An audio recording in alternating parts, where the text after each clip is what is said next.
You have choices about where to put your dimensions on your drawing.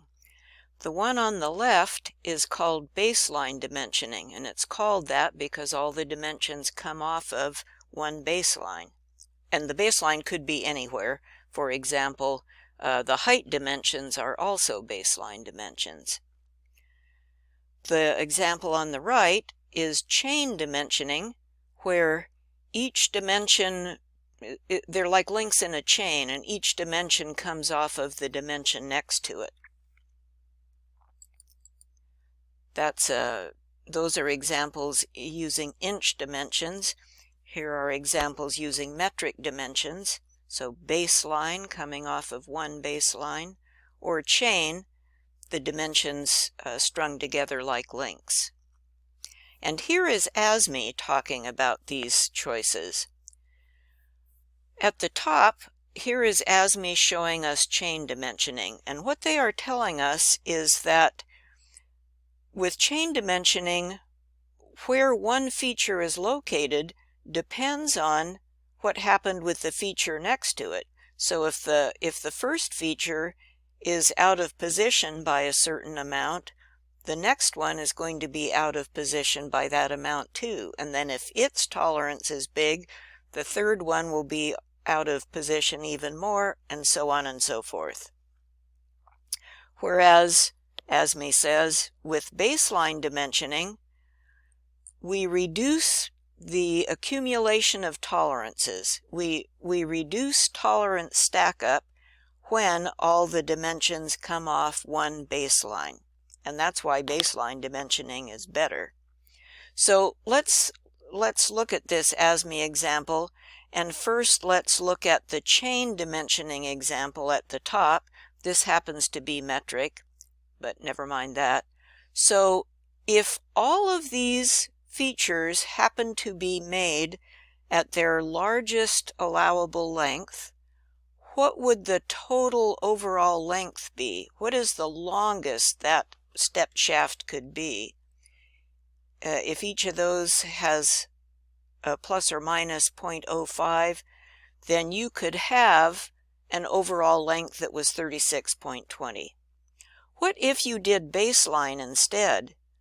Well, in baseline dimensioning, the overall length is controlled only by that overall dimension of 36 plus or minus 0.05. So with baseline, the maximum total length would be only 36.05. See the difference in length? Quite a bit more stack up if you're using chain dimensioning. Let's look at another example. So here are two different ways to dimension this part. We'll look on the left at chain dimensioning. These are inch dimensions, and each one has there's a title block tolerance of plus or minus 20 thousandths, 0.02.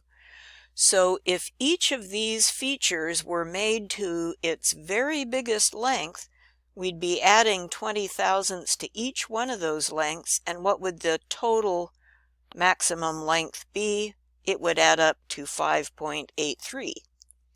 What if we used baseline dimensioning? Well, now the overall length is controlled by that one overall dimension.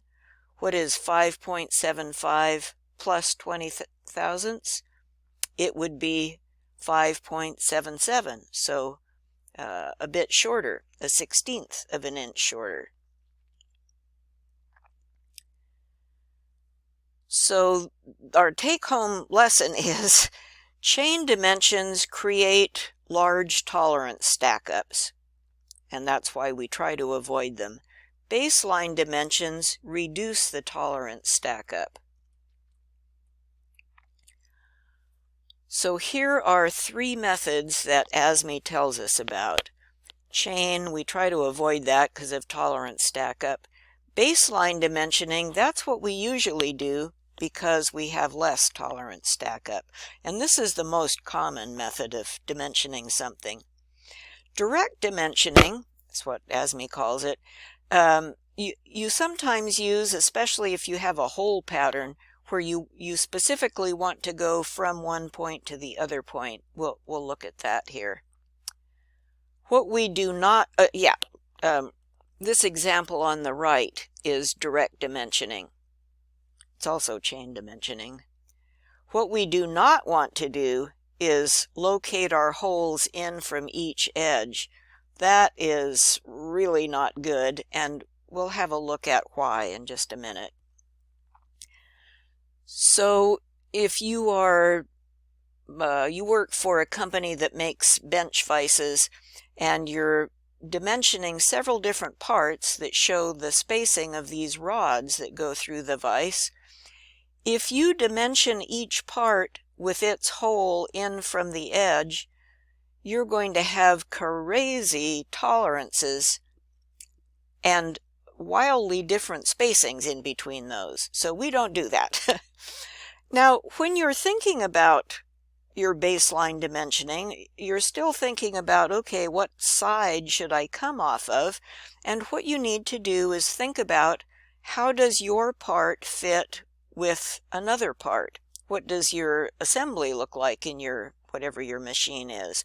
And then you would do your dimensioning to match that. So in this case, we have a notched plate that fits around a rail here. It looks like this stuff on the left is where we don't want too much tolerance stack up, so we would start our dimensioning from that side. An alternative that drafters sometimes do is to start dimensioning to the center of a hole pattern. So here's from the end down to the very center of the part, and then from the center line they go out to other holes. That's often a good way to do it. So here we came from the edge to the center, from the center to one hole, and then from that one hole down to the other hole. Let's think about this crazy part that we have in our quiz. So this is very bad dimensioning. I did this on purpose to make a point. So we have a plate with two holes, and I have foolishly dimensioned the holes in from each edge.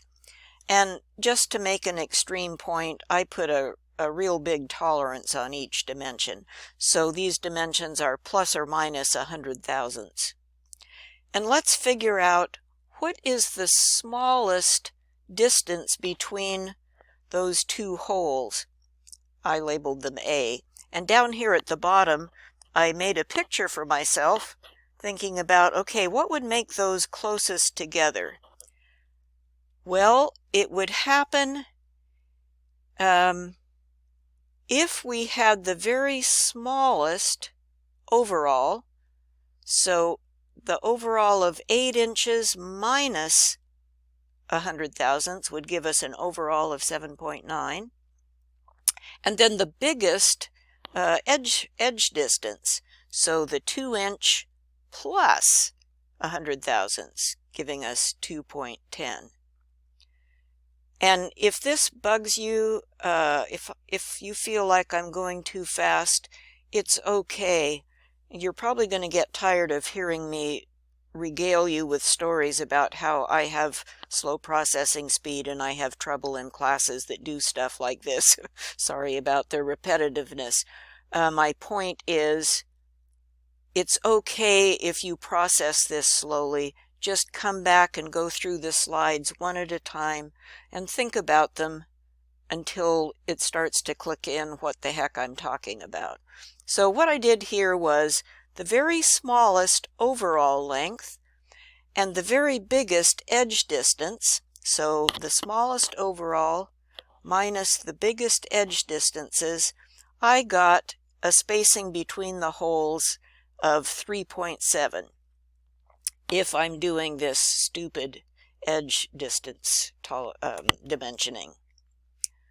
Okay, now what happens if I wise up and do baseline dimensioning instead? What is the smallest that A space could be? Well, again, I made myself a picture. And so when I think about it, I realize, you know what? That overall length makes no difference. It doesn't affect what is happening with those two holes. The only dimensions that do affect those holes are because I'm baseline dimensioning, how far is it out to the second hole and how far is it to the first hole? Oh, good. So I'll take how far is it to that second hole, and I'll give it the shortest distance. So 6 minus 100 thousandths, that distance will be 5.9. Then I'll take the biggest edge distance, so 2 plus 100 thousandths, that'll give me 2.1. And that's all I need to think about. So the shortest second hole, 5.9, minus the longest edge distance, 2.1, I come out with 3.8 this time. So now I have a longer distance, don't I? What did I have the previous time? I had 3.7 with my stupid method. Now I have 3.8. Now, just to be thorough, what if I use direct dimensioning? What if I dimension the hole spacing just center to center, which designers sometimes do? Well, now I don't care about the overall distance, and I don't care about the edge distance. The only thing that's going to affect that is my center to center hole distance. So the smallest will be 4 minus the tolerance of 100 thousandths. My center distance will be 3.9. So we have just demonstrated that what kind of hole spacing we come up with depends on what method we're using.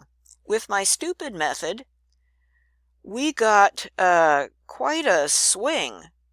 The hole spacing could be anywhere from 3.7 to 4.3. Yikes. With my baseline dimensioning, my hole spacing could be anywhere from 3.8 to 4.2, so a smaller swing. And if I do the direct dimensioning, center to center distance, I get the smallest amount of variation. So maybe if I'm doing this plate, maybe that's what I want to do. And you might be asking, so what? Well, so what is this drawing is not a thing by itself. Whatever it is you're drawing, no doubt assembles with another part. And in this case, I just made something up. I made up our plate with holes, and it's going to fit over some bracket that has 2 pins. Well, that's fine, but what if I did the stupid method on both parts? What if I dimension my hole centers in from each edge with a tolerance of plus or minus 100 thousandths, and then with my bracket, that's this bottom drawing, with my bracket with the pins, I dimension the pins in from each edge with a tolerance of plus or minus 100 thousandths. What you've got there is a recipe for disaster. You have got a pair of parts that are not going to fit together hardly ever. Once in a great while, maybe you'll get lucky and they'll fit together, but most of the time they will not. So we don't want to dimension our stuff in from the edges. Probably we want baseline dimensioning unless we're doing direct dimensioning.